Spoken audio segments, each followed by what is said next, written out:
Panda Anthem. Ian, what's up? Red Panda Anthem. Red Panda, what's good? Red Panda Anthem. We will be covering some happenings that happened in the market too. I know a lot of people have questions about it. Very interesting situation with the Bored Ape Club. Their ape coin. Yeah, you spoke about that at South by Southwest. Yeah, and it was interesting because it happened as we were about to get on stage, and so shout out to Buster for putting us onto the information. But the way that it happened, it was just like, oh, this is information we got to tell the people right away, and that's the thing. Like, we never hoard information. As soon as we get it, we're giving it out to the people. So yeah, we definitely got to touch on that. Yeah, shout out to everybody that was in on the Bored Ape and was part of the 8-point process. Congratulations. Yeah, it was an interesting conversation that we had about that. It actually went up. He had mentioned it on South by Southwest stage, and then the next day after, it was up 125%, and then it went down now, but it's still up from when it originally came out. It's like at $10 right now. I think it debuted at like $8, something like that, or close to $6. So yeah, the ape coin is extremely interesting. Maybe we could talk about that before we end. All right, let's get to it. I know we haven't done slides in a while, but I want to give some of you some praise. Shout out to this brother. I mean, he said, I made over $2 million from this team, and I don't know how to thank EYL and Ian Dunlap. Thank you by executing. I think that's the only thing we can say is thank you. Send me your email, DM me, and I want to get you an Assets Over Liabilities hoodie. I'm going to pay for it. No, Mike Troy Rashad, he can't get it for free. I'm going to pay for it. I want to get you a Red Panda hoodie, and I want to do something special for you. But thank you for executing. I think this is amazing.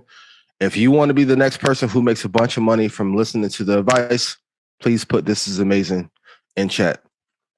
I want to shout out to this brother. He said, don't put my name up, but he said, just by listening to The Master Investor, Earn Your Leisure, and Wall Street Trapper, I mean, he's up 98.5% on Tesla, 37% on Microsoft, and 29% on Apple. I think that's absolutely amazing. And kudos to Deshaun Barnes. He said he made $30,000 just listening off of Market Mondays and a post that we made on social media. And I want to reinforce to you guys that although there's a lot of information online, the purpose of all of this is to be able to make money and take care of your family. So I want you to watch.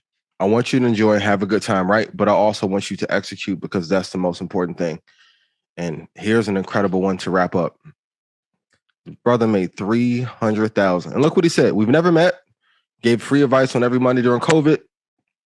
And look how Market Mondays, EYL, YouTube, and this show has changed his life. So for those of you that are executing, that we see, Troy always talks about it, you guys are pulling up to us and showing us your reports, and you've done the work.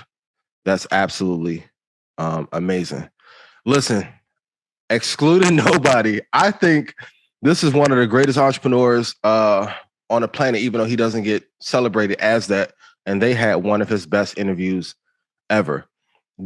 So when you go and watch the interview, I want you to do a few things. I want you to watch it 3 times. First, I want you to watch it for all the advice that he gives. Second time, I want you to watch for the performance part, because Steve did an amazing job at telling in very entertaining stories, being very relatable. And then in the moments when he talked about the IRS story or how Marjorie changed his life, look at how he projected and performed well on camera. I also want you guys to look at how Troy and Rashad were graceful and not trying to eat up attention, because a lot of times when people are doing these interviews, they'll try and interject or overtalk the guests and not let them have their moment. I think you guys did a masterful job at giving him room to breathe and having an amazing conversation. I wish I could have been a fly on the wall, but go watch that 3 times. And for the third view, go capture everything that you missed. But these are my 5 biggest takeaways from the episode. Number 1, you have to keep people around you that are going to find the next big opportunities for you. So when he was talking about Tabiti and he said, hey, I gave him some money to invest in the market and he 10x'd it. That's incredible, because now he has less work to do. Join angel deals. He found them. So a lot of you are asking, hey, how can I get on? What can I do? The best thing to do often is to bring someone a deal that is irrefutable. And you heard at the end of the episode talking about NFTs. Hey, Troy Rashad brought value and gave him an idea, and you can see his wheels turning. The way to get into the building or be close to the people that you want to be next to is bring them value first. Number 2, the person that you select to be with will have the biggest impact in your life. There is no prosperity without peace. Look how he talks about his wife and how she helped change his life. And when he was going through some of those issues, let's be very honest, most people would not have stuck by his side. The person that you choose to be with is going to have the greatest impact on your life. Please never forget that. Number 3, and this is a lesson that I had to take to heart. Every bad day that you've had, you have 100% survival rate of those bad days. I want to say it again. Every bad day that you've had on earth, you've had 100% survival rate of those bad days. It will always get better. The sun will always shine. And be like Troy and activate your Troy joy every single day to live your best life. Number 4, the only thing stopping you from succeeding is the number of reps and your fear of failure. So oftentimes we want the accolades of doing well, but we don't want the failure or the public humiliation. And the truth is, there is no success that you are going to achieve without some failure attached. Go to the part of when he talks about how many shots Michael Jordan missed in game-winning situations. Very telling.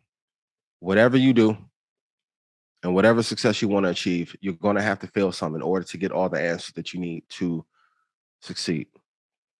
Well, when we're in Austin, Rashad and Troy and Trappers coming back, and shout out to all of you that caught me in the lobby, and it turned into a little bit of a thing. But I want to share with you one of the biggest lessons from the Red Panda midnight meetup that we had at South by Southwest in the lobby. I have to say this.